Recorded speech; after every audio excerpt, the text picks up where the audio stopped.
सुप्रभात विद्यार्थियों। कल हमने क्षितिज के गद्य भाग के पाठ नंबर 11 रामवृक्ष बेनीपुरी जी के जीवन से परिचित हुए थे। उनके जीवन के बारे में हमने पढ़ा, कैसे उन्होंने जीवन में संघर्ष किया, कब उनका जन्म हुआ, कब मृत्यु हुई और कैसे उन्होंने आजीवन संघर्ष किया और उनकी रचनाओं के बारे में आपको हमने समझाया था।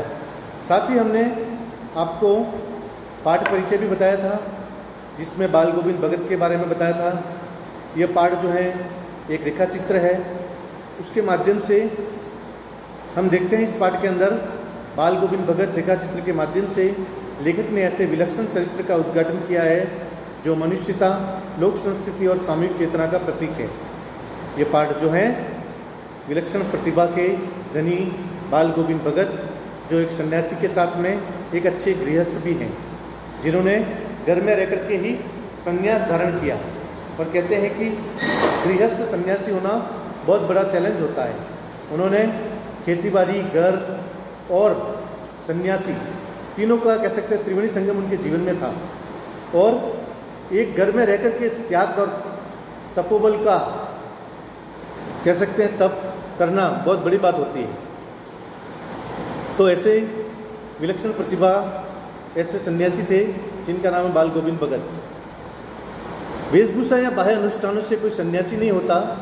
बच्चों, कल हमने आपको बताया था, कोई व्यक्ति ड्रेस पहन करके या बाह्य अनुष्ठान, बड़े बड़े अनुष्ठान कर दे, पूजा पाठ कर दें, उससे कोई व्यक्ति सन्यासी नहीं होता। सन्यास का आधार जीवन के मानवीय सरोकार होते हैं। सन्यास का जो आधार है वो जीवन में मानवीय सरोकार जो हैं उस पर डिपेंड करता है। एक सन्यासी, उसके आचार विचार, उसके व्यवहार, उसकी दिनचर्या और उसका जो कह सकते हैं उसके जीवन का जो प्रतिरूप जो है, जीवन की हर गतिविधि जो है वह उसे सन्यासी होने का भान करवाती है। हमें एहसास होता है ये सन्यासी है। तो एक सन्यासी जो है आचार विचार, व्यवहार, वेशभूषा और उसकी दिनचर्या से पता लगता है। बाल गोविंद भगत इसी आधार पर लेखक को सन्यासी लगते हैं। बाल गोविंद भगत जो है इसी आधार पर लेखक को सन्यासी लगते हैं। उन्होंने एक अच्छे सन्यासी का रूप प्रदर्शित किया है। साथ ही उन्होंने एक अच्छे गृहस्थ का रोल भी अदा किया है। साथ ही उन्होंने इस पाठ के अंदर एक अच्छे किसान के रूप में भी वो नज़र आते हैं। यहाँ पर एक अच्छे किसान, एक सन्यासी और एक गृहस्थी, तीनों का संगम उनमें नज़र आता है। और कहते हैं कि जीवन में घर परिवार को संभालते हुए त्याग करना बहुत बड़ी बात होती है और इस चैलेंज को उन्होंने स्वीकार किया। तो ये पहाड़ जो है सामाजिक रूढ़ियों पर प्रहार करता है। इस रेखा चित्र की एक विशेषता यह है कि बाल गोविंद भगत के माध्यम से ग्रामीण जीवन की सजीव झांकी देखने को मिलती है। ग्रामीण जीवन की जो कह सकते हैं उसका परिवेश क्या होता है, वातावरण क्या आता है, उसका एक सजीव जो है उदाहरण हमारे सामने नजर आता है। जब इस पाठ को हम पढ़ेंगे तो हमें ग्रामीण जीवन के बारे में प्रत्यक्ष अनुभव होगा कि ग्रामीण जीवन में कैसे लोग रहते हैं, किस टाइप उनका व्यवहार होता है, कैसा आचार विचार व्यवहार होता है, कितने आत्मीय लोग होते हैं, कितना अच्छा वातावरण होता है, वो सारा इस पाठ में नजर आएगा। तो पूरी तरह से पाठ जो है ग्रामीण संस्कृति, ग्रामीण परिवेश को प्रस्तुत करता है। तो बच्चों, अब हम पढ़ने जा रहे हैं बाल गोविंद भगत। रामवृक्ष बेनीपुरी जी ने इस पाठ को बहुत अच्छे तरीके से लिखा है और बाल गोविंद भगत जो है उसके संपूर्ण जीवन चरित्र को उजागर करने का प्रयास किया है। तो स्टार्ट करते हैं आज का ये पाठ। बाल गोविंद भगत मंझोले कद के गोरे चिट्टे आदमी थे। बाल गोविंद भगत जो हैं ज़्यादा बड़ी हाइट के नहीं थे, न छोटी हाइट के थे, अर्थात मध्यम कद के थे वो, और साथ में गोरे चिट्टे थे, गोरे रंग के थे और अच्छे शरीर वाले थे, सुडौल शरीर वाले थे। बहुत ही सुंदर उनका चेहरा था, सुंदर शरीर था। 60 से ऊपर के ही होंगे। साथ ही उनकी उम्र जो है बच्चों 60 ईयर, 60 साल के ऊपर के होंगे वो।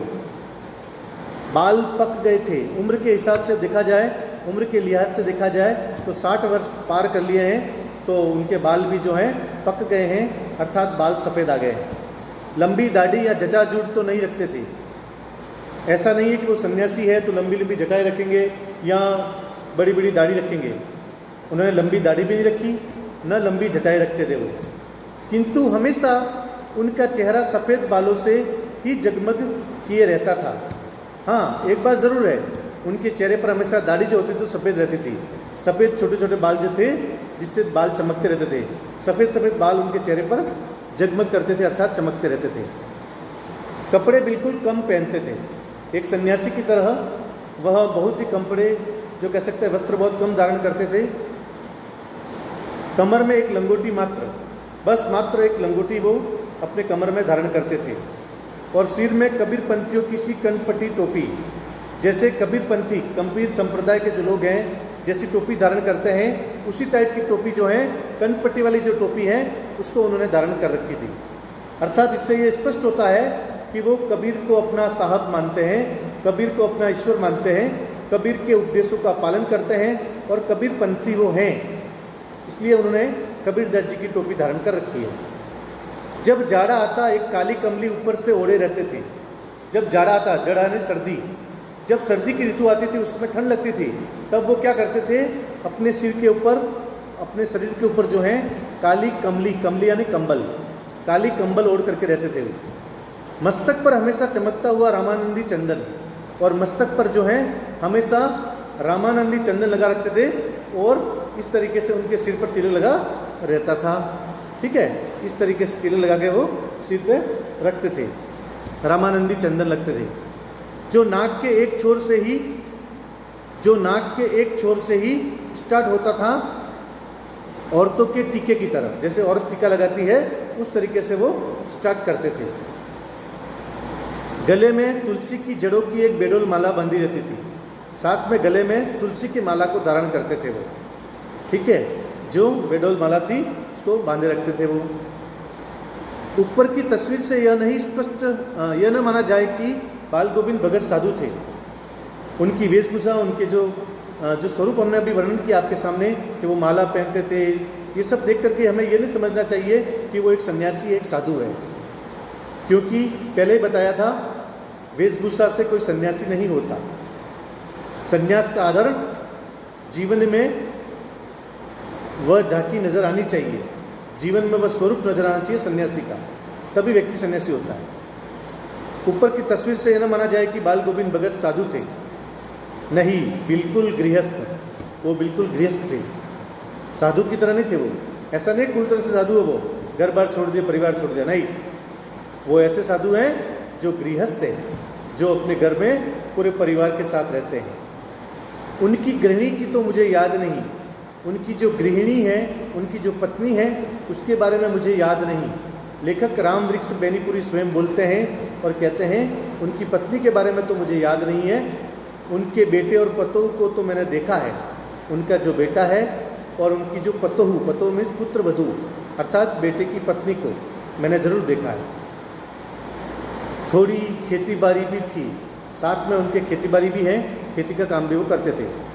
एक अच्छा साफ सुथरा मकान भी था, साथ में बहुत ही साफ सुथरा अच्छा सा मकान भी था जिसमें वो रहते थे। ठीक है, गृहस्थ साधु है, किंतु खेती बाड़ी करते, साथ में घर को भी संभालना, परिवार को संभालना और खेती बाड़ी भी वो करते थे। परिवार रखते भी बाल गोविंद भगत साधु थे, परिवार भी है, उनके बेटा है, बेटे की पत्नी है। ठीक है, ये सब पूरा परिवार है। फिर सब परिवार रखने के साथ में वो बाल गोविंद भगत जो हैं वो साधु थे, वो सन्यासी थे। साधु की सब परिभाषाओं में खरे उतरने वाले। एक सन्यासी की जो परिभाषा होती है उसमें जो जो तत्व चाहिए वो सारे इनमें थे।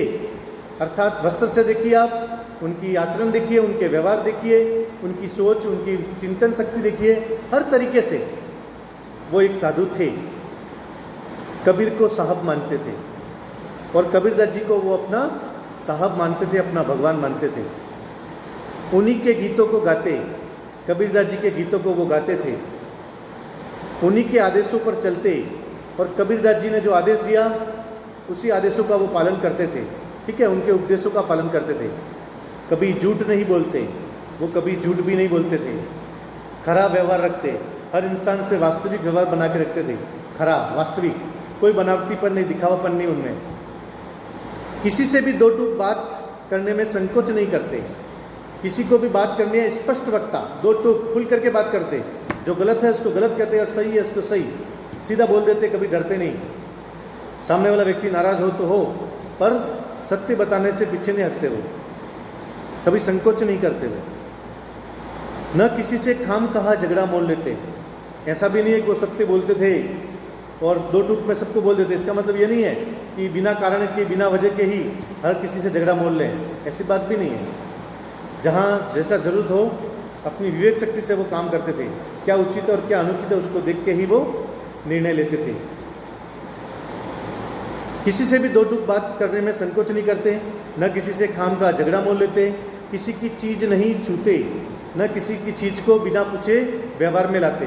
किसी की भी चीज को, ऐसा नहीं दोस्त है, पड़ोसी है या घर के सदस्य है, किसी भी चीज को बिना पूछे टच नहीं करते, न उसको अपने जीवन में अपने व्यवहार में लेते थे, बिना पूछे किसी वस्तु को हाथ में लगाते वो। इस नियम को कभी इतनी बारीकी तक ले जाते कि लोगों को कुतूहल होता था, लोगों को बड़ी जिज्ञासा होती थी, बड़ा आश्चर्य होता था कि छोटे छोटे नियमों का बड़ी बारीकी से वो पालन करते थे और अच्छे तरीके से पालन करते थे, तो लोगों को बड़ा कुतूहल होता था उससे। और क्या कहते हैं आगे, कभी वह दूसरे के खेत में शौच के लिए भी नहीं बैठते।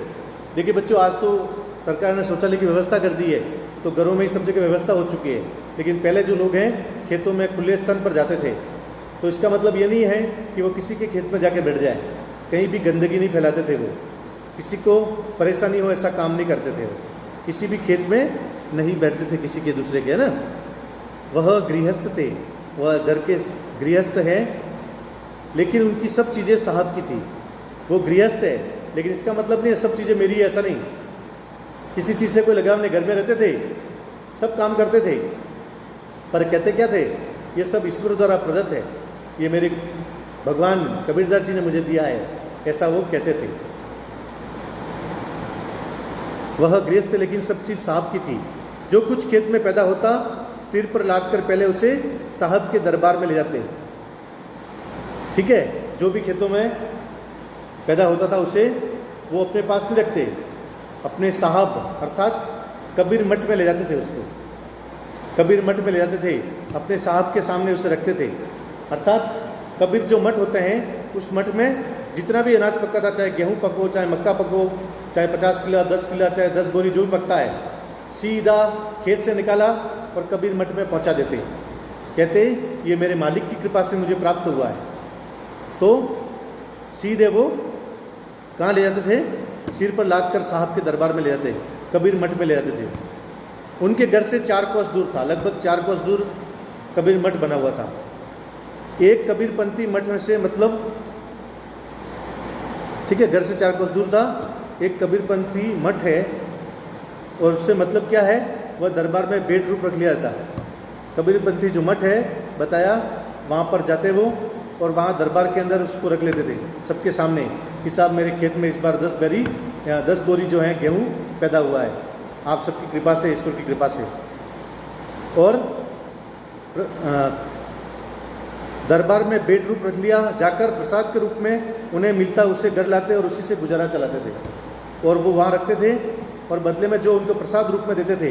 कबीर मठ में जो उनके गुरुजी थे, जो वहाँ संत बैठते थे, वो कहते थे चलो 10 बोरी गेहूँ है, 2 बोरी आपको प्रसाद के रूप में दिया जाता है, और 8 बोरी जो है कबीर मठ में रहता था। तो उससे क्या होता था, कबीर मठ के अंदर जो साधक हैं, जो अनुयायी हैं, वो सभी उसका उपयोग करते थे, अपना जीवन यापन करते थे। और 2 बोरी जो है प्रसाद के रूप में उन्हें मिला, उससे वो क्या करते थे, अपना घर गुजारा चलाते थे, अपने घर परिवार, उससे उनका जीवन चलता था, उसी से उनका गुजारा चलता था। किसका, बाल गोविंद भगत का। ये उनकी दिनचर्या थी बच्चों। इसके साथ ही रामवृक्ष बेनीपुरी जी क्या कहते हैं, इन सबके ऊपर मैं तो मुग्ध था, इन सबके ऊपर मैं मुग्ध था, मोहित था। किस पे मोहित था, उनके मधुर गान पर। वो बहुत ही मीठा गाते थे। कौन, बाल गोविंद भगत। बाल गोविंद भगत जो है बहुत ही मीठा गाते थे। जो सदा सर्वदा ही सुनने को मिलता था, जो हमेशा हमें कहीं न कहीं सुनने को मिल जाता था। वो बहुत मीठा गाते थे, कबीरदास जी के भजनों को गाते थे, उनके जो पद हैं उनको गाते थे। कबीर के वे सीधे साधे पद जो उनके कंठ से निकलकर सजीव उठते थे, वो कबीर के सीधे साधे पद जो हैं उनको गाते थे और वो कंठ से निकल के सजीव उठते थे। वो ऐसा गाते थे, ऐसा लगता था जैसे हमारे बीच में कबीरदास जी आ चुके हैं, है ना। वैसा ही वातावरण बन जाता था। जैसे कबीरदास जी किसी ज़माने में गाते थे, वैसे के वैसे बाल गोविंद भगत गाते हैं। उनका संपूर्ण जीवन जो है कबीरदास जी की तरह है और बहुत मीठा गाते थे, ऐसा लेखक कहते हैं। आषाढ़ की रिमझिम है। अब देखो बच्चों, मौसम चेंज हो गया है, बरसात का मौसम आ गया, आषाढ़ महीना अभी चल रहा है, तो आषाढ़ की रिमझिम है। आषाढ़ महीने की बरसात का मौसम जो है चल रहा है और बार बरसात हो रही है, रिमझिम रिमझिम। समूचा गांव खेतों में उतर पड़ा। बरसात के मौसम में क्या होता है, सब लोग खेतों की तरफ चलते हैं खेती करने के लिए। तो सब लोग जो हैं, समूचा गांव, संपूर्ण गांव जो है खेतों की तरफ चल गया। कहीं हल चल रहे हैं तो कहीं रोपनी हो रही है। बरसात हुई है, पानी गिरा अच्छा सा, तो लोग क्या कर रहे हैं, खेतों में हल चला रहे हैं। तो कुछ लोग जो हैं खेतों में पौधे रोप रहे हैं, ठीक है, अनाज रोप रहे हैं। धान के पानी भरे खेतों में बच्चे उछल रहे हैं। बहुत अच्छा मौसम है।